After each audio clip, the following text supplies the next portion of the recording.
Welcome to another episode of My Weird Prompts, an AI-generated podcast featuring the random prompts of Daniel Rosehill as answered by a revolving cast of friendly AI characters. Join us for deep dives into AI, technology, and whatever other random thing Daniel finds fascinating today.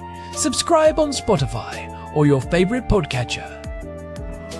Now, today's episode. This episode was generated using artificial intelligence.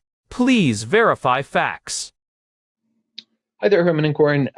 So I have an episode about asthma under production, and I'd like to ask you guys another question, and that is about an asthma exacerbation plan.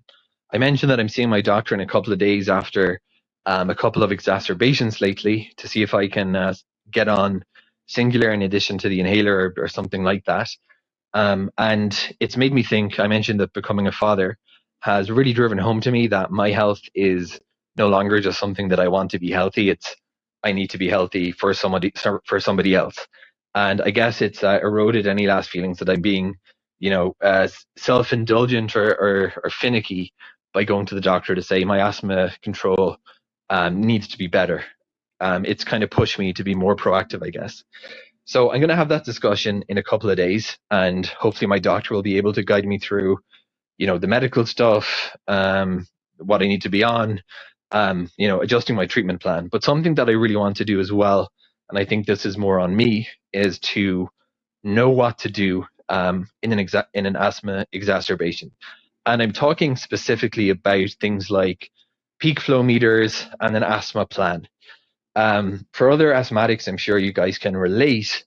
When your asthma is bad and you go to the doctor, you're in a bad way. Not only is, I think, asthma is without it, it's exhausting. Having an asthma exacerbation is terrifying. It's uncomfortable, and it's also deeply tiring. So usually the state if you're having asthma exacerbation and you've gone through the protocol of you're taking your preventative, you're taking Ventolin, you're still really struggling, I think that's usually the stage that I get into the a medical care setting for my asthma, whether it's primary care or urgent care. And usually it's kind of nebulizer, steroids, the stuff that you can't self-administer. But at that point, you're deeply exhausted. And by the time you get something that just works to let you breathe again, you say, it's like you can't describe the wonderful feeling of being able to take a full breath when you haven't maybe been able to do that in days. And the temptation is kind of like, okay, I can go back to not thinking about the need to breathe again. What's happening in the news? And it's usually at that point in time that you're kind of being discharged, that someone says, here is an asthma care plan. And they print out some confusing looking thing with things for you to fill out as homework, sort of. I've had this experience a few times, and probably most people like me put that on their cabinet and say, forget about it. And then you go back to your happy life with your asthma under control. And then the same thing happens. So I've seen a few times these care plans, and I bought an oximeter from the internet. I figured it would be a good thing to have. When COVID broke out, I was pretty scared for a while, actually. It wasn't clear if asthmatics were at serious risk or just regular risk. So I got myself kitted out, as I do, with a few KN95s, a respirator that looks like it was pulled from the set of a horror movie, an oximeter. But I'm not really, I have to be honest, I was just kind of picking up stuff thinking, well, I should just have these. But I don't know. I've read contradictory things. I live in Israel, and the healthcare here is really good. And I guess I've developed the mentality that why would I get a dubious oximeter when if it gets bad, I can go to a proper care setting? And I've heard doctors say the same thing about peak flow meters, that they used to be really recommended, spirometers, those kind of things. And now it seems to me that they've kind of taken a step back and said that those are no longer, or they're less in favor of them. The other thing about asthma that I know is that how you feel doesn't necessarily correlate with what you test at.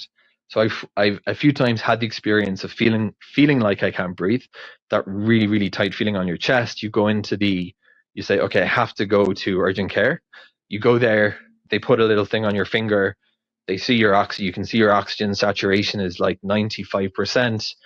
And they say, yeah, you're basically okay. Here's some steroids, go home. And I've also had the experience of going to my doctor once with asthma. And she was like, why are you here? You should have some backup steroids. And if you need them, just start them. You don't need to get to this point or sort of, come into this setting. So I've received a lot of contradictory information from doctors and from other sources. And I guess I'm just a bit confused as to what a reasonable and responsible exacerbation plan would look like. The final thing, Herman and Corn, is I've been into tech for a while, but I've actually never really explored what tech there is to help asthmatics. So I much rather use things like apps than rely upon my asthma care plan being some document in some folder somewhere. So I'm on Android. Do you know of any good apps that I can be using to take the guesswork out of the question of how's my asthma? Okay, is it time to, and when it gets worse, hopefully with some kind of precision, making sure you're taking a safe level of Ventolin and not too much, knowing when to go for when to call a doctor, when to go to urgent care, when to go to ER. I would love to have some clarity on all of those things. So Herman and Corn, over to both of you. Help me become a more informed and better asthmatic. Hey everyone, welcome back to My Weird Prompts. I am Corn, and today we are getting into something that is quite literally a matter of life and breath. Our housemate Daniel sent us a prompt that really hit home. He has been dealing with some pretty intense asthma exacerbations lately, and he is looking for a way to move from just surviving these episodes to actually managing them with some technical precision. Herman Poppleberry here, and I have to say, Daniel is definitely not alone in this. Asthma management is one of those fields that has seen some massive shifts in the last few years, but the way it is communicated to patients often feels stuck in the 1980s. You get these photocopied paper action plans that look like a middle school homework assignment, and then you are expected to navigate a terrifying medical emergency with just a plastic tube and a prayer. Exactly. And that is what Daniel was mentioning. That feeling of being discharged from the hospital or urgent care, feeling exhausted and terrified, and then being handed a care plan that is so easy to ignore once the immediate crisis passes. But since he became a father, he has that extra motivation to stay on top of it. He is seeing his doctor soon to discuss his treatment plan, possibly starting Singulair, and he wants to know how to use tools like peak flow meters and apps to take the guesswork out of it. It is a great goal. And the contradiction he mentioned about pulse oximeters versus how he actually feels, that is a classic medical disconnect that we really need to unpack. Because if you are sitting there feeling like you are suffocating and the little device on your finger says 95%, it makes you feel like you are losing your mind. But there is a very real physiological reason for that. Let us start right there, because I think that is a huge point of confusion. Why can someone feel like they are in a major respiratory crisis while their oxygen saturation looks relatively normal? This is so important. A pulse oximeter measures oxygen saturation in your blood, which is basically a measure of how well your lungs are transferring oxygen into your bloodstream. But asthma is primarily a disease of ventilation, not just oxygenation. In an asthma attack, your airways are narrowing due to bronchospasm, they are swelling up with inflammation, and they are getting clogged with mucus. Your body is incredibly good at compensating for this, at least for a while. You breathe harder, you use your accessory muscles in your neck and chest, and you work 10 times harder than normal just to keep that oxygen level at 95 or 98%. So the 95% reading is not telling you that you are fine. It is telling you how hard your body is working to stay fine. Exactly. It is a lagging indicator. By the time your oxygen saturation starts dropping below 92 or 90% in an asthma attack, you are actually reaching a point of total exhaustion. Your muscles can no longer keep up the work required to ventilate. So, relying on an oximeter as your primary "am I okay" tool for asthma is actually quite dangerous. It can give you a false sense of security while you are actually sliding toward respiratory failure. That explains why the peak flow meter, which feels a bit more low-tech or old school, is still the gold standard for home monitoring. It is measuring the actual mechanics of the air moving out of your lungs, right? Precisely. Peak expiratory flow is a direct measure of airway obstruction. It is the fastest speed at which you can blow air out of your lungs. If your airways are narrow, that speed drops. And what is great about it is that it gives you an objective number long before you feel the shortness of breath.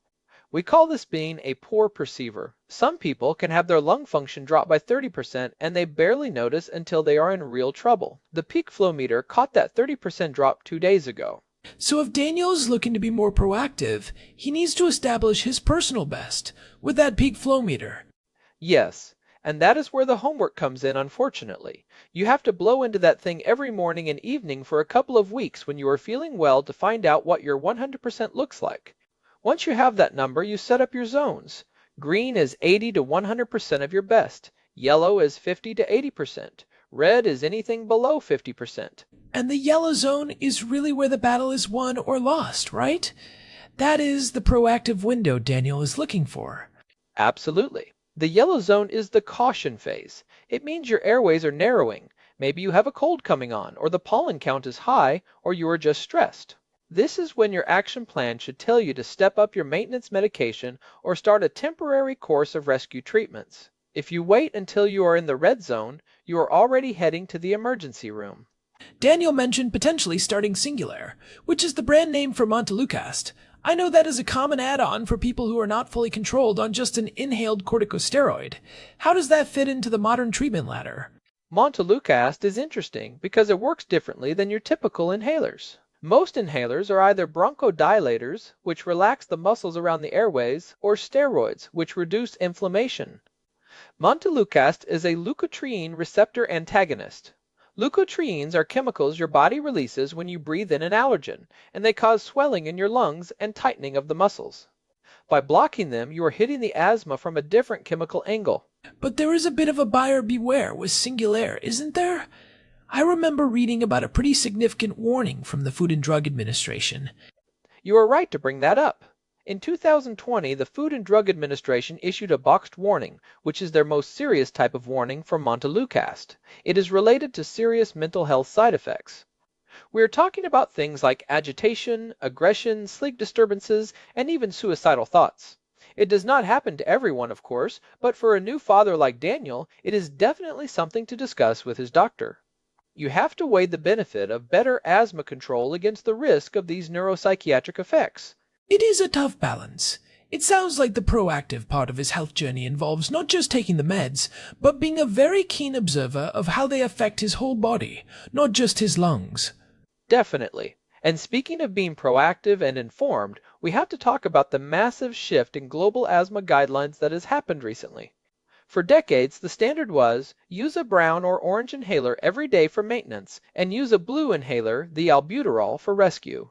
But the Global Initiative for Asthma, or GINA, has fundamentally changed that. Right. I remember us touching on this briefly in a previous episode, but let us go deeper. They are moving away from albuterol as a standalone rescue therapy, right? Yes, especially for adults and adolescents.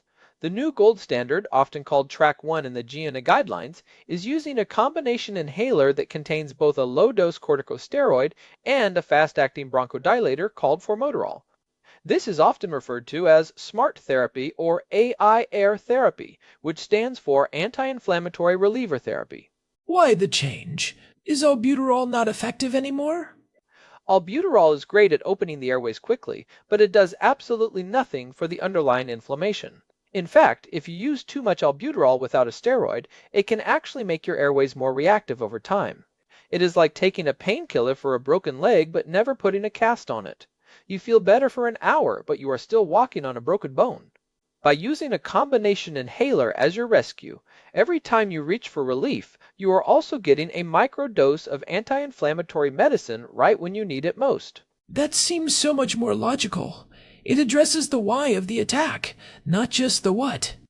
Exactly. And for someone like Daniel, who finds the paper plans easy to ignore, this all-in-one approach simplifies things. You do not have to remember 2 different inhalers during a crisis. You just use your maintenance inhaler more frequently according to the plan. Let us talk about the technology side of this. Daniel asked about Android apps to help take the guesswork out of things. The paper plans are definitely a friction point. Are there digital versions that actually work? There are some really interesting developments here. One of the leaders in this space is Propeller Health. They actually have a physical sensor that clips onto the top of most standard inhalers. It syncs with an app on your phone via Bluetooth. Every time you use your inhaler, it records the time and the location. That is fascinating. So if Daniel uses his rescue inhaler 3 times in one afternoon at a specific park, the app can correlate that with local pollen counts or air quality data? Precisely. It starts to build a map of your triggers. But more importantly for Daniel's proactive goal, it tracks your rescue-free days. If it sees your rescue inhaler usage creeping up over a few days, the app can send you an alert saying, hey, your asthma control is slipping. It might be time to check your action plan or call your doctor. It turns that yellow zone from a vague feeling into a data-driven notification. What about apps that do not require a separate sensor? Just something to help him manage that homework aspect of the peak flow and the action plan. There are a few good ones. An app called Asthma Hub is quite popular. It allows you to digitize your action plan so it is on your phone, not in a folder on top of the fridge. It has built-in peak flow tracking where you can just input your numbers and it automatically color codes them into green, yellow, or red. It also has reminders for your daily maintenance meds, which is the #1 thing people forget once they start feeling better. That feeling better trap is so real. You stop the meds because you feel fine, but the reason you feel fine is that the meds were working. It is the asthma paradox. The more successful your treatment is, the less motivated you feel to continue it. But for an asthmatic, the goal is not just to stop the current attack, it is to prevent the next one. This is where Daniel's perspective as a father is so powerful. He is not just doing this for himself anymore, he is doing it to ensure he is not in the hospital when his kid has a milestone or just needs him at home. I want to go back to one of Daniel's specific questions. When do I see a doctor versus going to urgent care? That is a high-stakes decision when you are struggling for air.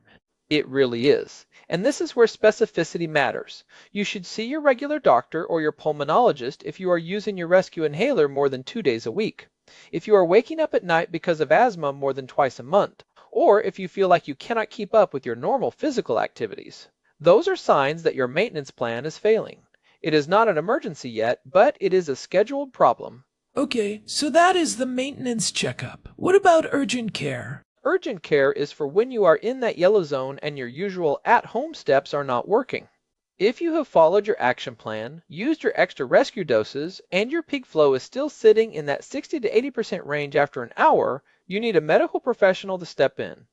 They can provide a nebulizer treatment or start you on a short course of oral steroids like prednisone to knock down the inflammation before it becomes a full-blown crisis.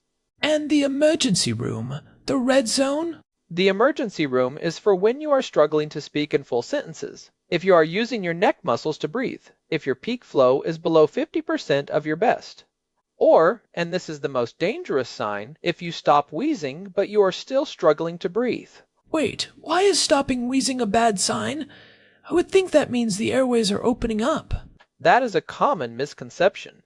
Wheezing is the sound of air moving through a narrow space. If the airways become so tight that almost no air is moving at all, the wheezing stops.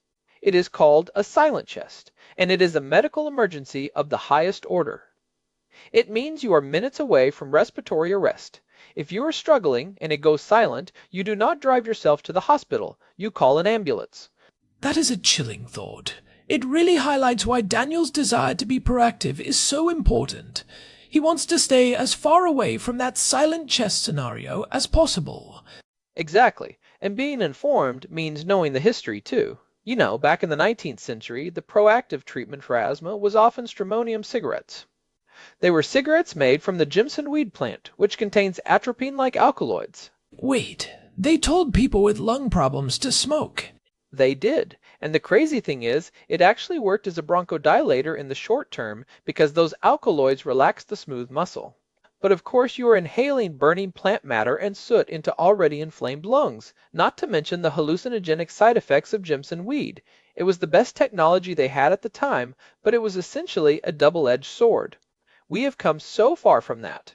We now have biological treatments like monoclonal antibodies for people with severe eosinophilic asthma. We have targeted therapies that can almost turn off the specific part of the immune system that is overreacting. It is amazing how much we have learned about the specific pathways of inflammation. It is not just asthma anymore. It is phenotypes of asthma. Yes, and that is a great question for Daniel to ask his doctor.